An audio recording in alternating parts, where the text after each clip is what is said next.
जय महाराष्ट्र मित्रांनो, मी प्रदीप तारमले आज पुन्हा एकदा सहर्ष आपले स्वागत करतोय।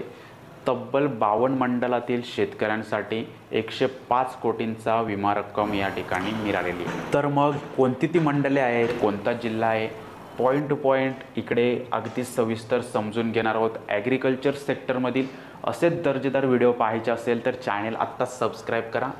तर चला पुढे आपण व्हिडिओ सुरुवात करूया। पीक विमा संबंधित अतिशय महत्त्वाचे अपडेट्स जिल्ह्याभरातील किंवा राज्यभरातील आपण कव्हर करतोय। प्लेलिस्टमध्ये ते मिळून जातील आणि आपली चॅनल सदस्यता आपण अद्याप घेतलेली नसेल तर जॉईन या बटनावर क्लिक करून आपल्या विशेष सुविधांचा लाभ नक्की घ्या। मेंबर्स ओनली या एक्सक्लुझिव्ह व्हिडिओंचा लाभ आपल्याला तिकडे मिळत असतो। तर या ठिकाणी आपण आता पाहाल तर तब्बल 105 कोटींचा या ठिकाणी विमा मिळालेला आहे। 52 मंडलातील आपण पाहाल तर अकोला जिल्ह्याचे अपडेट्स आहे। या ठिकाणी 1,86,607 शेतकऱ्यांना आत्तापर्यंत 105 कोटी 40 लाख रुपये त्यांच्या खात्यात जमा झालेले आहेत।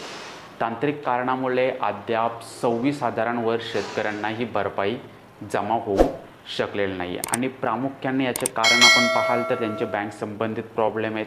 शेतकऱ्यांना KYC नसल्यामुळे खात्याची माहिती जुळेनाशी झालेली आहे। त्यामुळे या संबंधित यंत्रणा स्तरावर मार्ग काढण्याचे प्रयत्न सुरू असल्याची माहिती जिल्हा अधीक्षक कृषी अधिकारी यांच्याकडून प्राप्त झालेली आहे। त्यामुळे अकोला जिल्ह्यात येत्या काही दिवसांमध्ये आपल्याला या 26,000 शेतकऱ्यांना देखील लाभ मिळालेला पाहायला मिळणार आहे।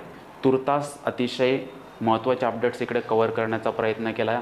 आपल्याला अपडेट समजला असेल तर नक्कीच लाईक करून जिल्ह्याभरातील इतरांपर्यंत पोहोचवा। भेटणार आहोत पुढील व्हिडिओमध्ये नवीन अपडेट घेऊन।